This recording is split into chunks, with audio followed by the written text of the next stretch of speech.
right now on 5 on your side at 10. Chilly start. Thursday morning temperatures could be in the upper 40s in the coldest spots when the warm-up begins and the rain chances that are creeping into that weekend forecast. Big rigs hitting the road with technology behind the wheel. Tonight, the safety of driverless semis and when they'll merge with traffic on local highways. Our top story, a death row inmate seeking exoneration avoids execution. The surprise plea deal that has Marcellus Williams giving up his fight for freedom. The convicted murderer will head back to court in the morning to be resentenced after entering an Alford plea today. Good evening, I'm Mike Bush. Tonight, prosecutor Wesley Bell is reacting to the decision to keep Williams behind bars. As Brent Solomon explains, not everyone is pleased with that decision. Outside of the St. Louis County Courthouse Wednesday, a show of support for Marcellus Williams. My father is strong in his faith, a very resilient man, very intelligent, and he feels like if he has to be the vessel of, sacrifice to promote change, then so be it. His son reacting to the news. A fight to have Williams exonerated failed.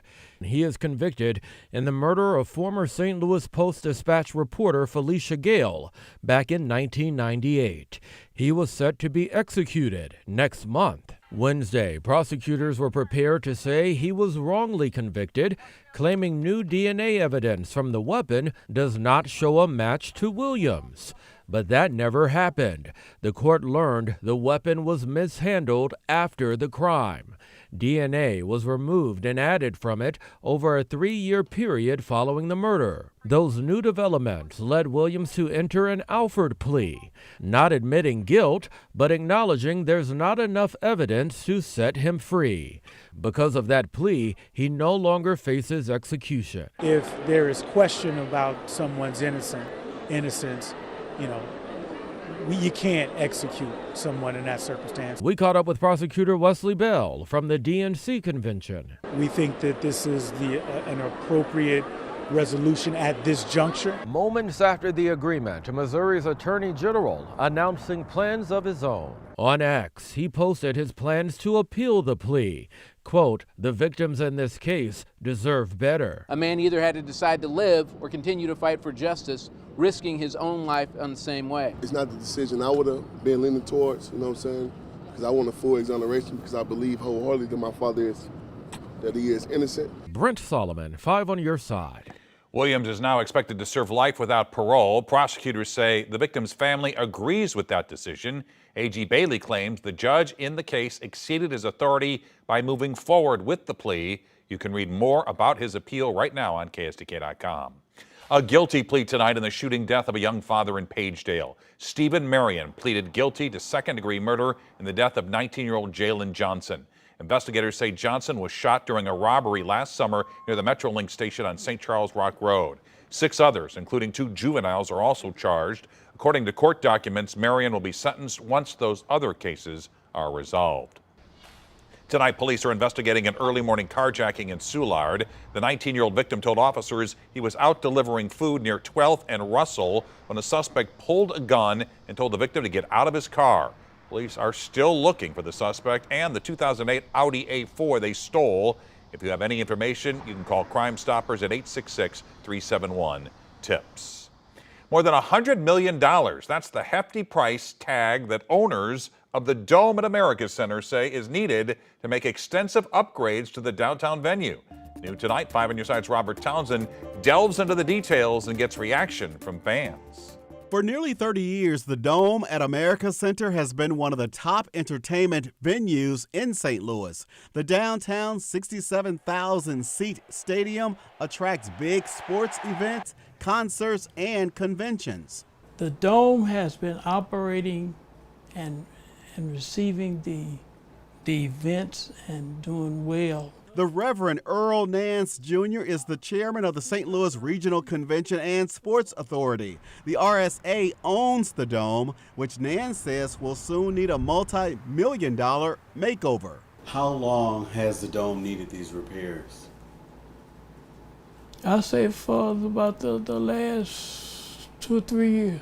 In a 57-page report, Nance and his 10-member RSA board say the dome's LED lighting, scoreboards, and elevators need upgrading. They also say the multi-purpose facility will eventually need a new roof. Preventive maintenance. Expensive maintenance the RSA will pay for by using a bulk of the $70 million it received from the NFL Rams settlement money last year. But Nance says they'll need an additional $155 million investment over a decade to complete the upgrades. We've been funded by the state, the city, and the county.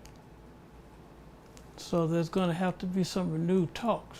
Of course, concert and sports fans have plenty to say when it comes to talking about dome-related dollars and sprucing up this popular venue. The dome, that's a landmark. I think that's very necessary. That sounds like an awful lot of money to me. To me, use your 70, do the most important things. It's not dire, but it's a matter of catching it before it gets dire. Robert Townsend, 5 on your side.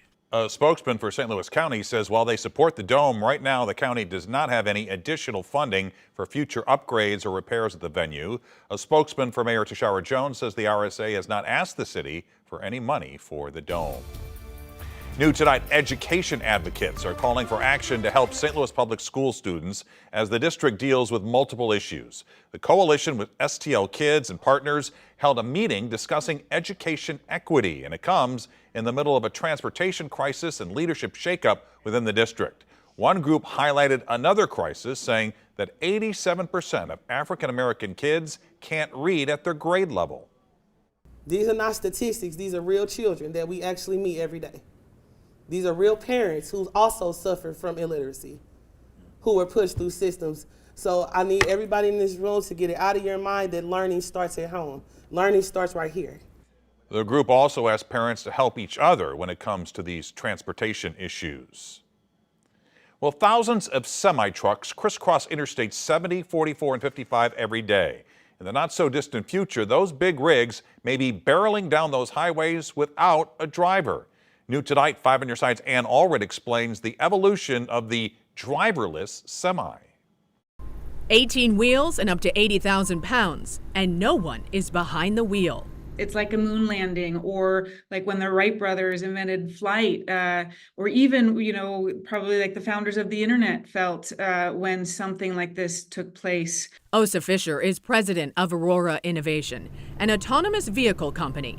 And this is one of her driverless trucks on a test track, navigating dangerous debris and unexpected pedestrians. A kaleidoscope of technology that includes proprietary software, HD cameras, radar, and laser sensors. The Aurora driver can see a 360-degree view around the vehicle. It can also see 4 football fields in advance, even at night. That means that it can see a pedestrian 11 seconds faster than the average human or the average camera. Since 2021, Aurora trucks have driven 1.5 million miles on public highways, but with human safety drivers in the cab to ensure nothing goes wrong. There were 3 crashes, Fisher said, all caused by mistakes by human drivers in other cars. By the end of the year, Aurora plans to remove the safety driver and deploy a small amount of fully autonomous big rigs in Texas. So how safe is safe enough? We hope to be the gold standard when it comes to safety. And what I mean by that is that we are as safe or safer than the best human driver. A self-driving vehicle expert says with a lack of government regulation, we have to trust the companies. The federal government for years has had a non-regulatory approach, and I'm quoting their words. Some states have laws, but Missouri and Illinois do not. But really, nobody knows how this is going to turn out till we put them on the roads. And the companies think they're probably safe. I'm sure they want to be safe. I'm sure they're trying to be as safe as they can.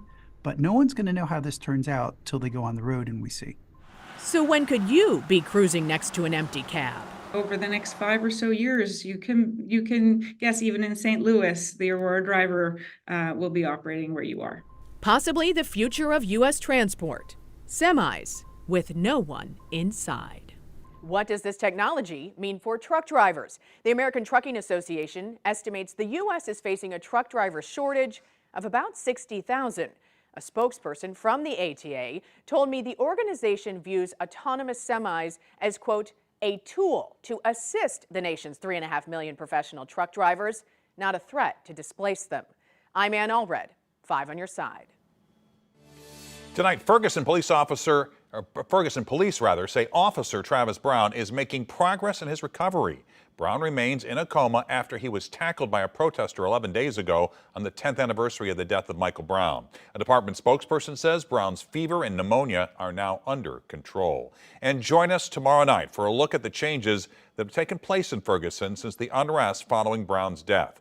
10 years later, much has changed, including the community's police department. Only 4 officers who patrolled Ferguson back in 2014 are still on the job. One of those officers, Sergeant Jill Gronweld, admits it was a tough time to be an officer. How do you feel you were viewed at the time as an officer by the community? The devil. The absolute devil. They didn't know my heart, though. You know, they didn't know the way that I was raised, and we were all lumped into one category. You can see more of this interview in our special Race, Listen, Learn, Live Voices of Ferguson. That will air tomorrow night at 7. The Veep's pick for Veep takes center stage at the Democratic National Convention. We're live at the DNC just moments after Tim Walz accepted his party's vice presidential nomination. No lions, but tigers and bears, oh my. Tonight, the hunt for the woman who got too close for comfort to a big cat. It's kind of stupid. Plus, the mama bear and her babies prompting a warning in one St. Louis neighborhood. It's dry for the rest of the work week. We do have a chance, though, for a few showers and thunderstorms over the weekend. We'll break down what you need to know as you're making your weekend plans.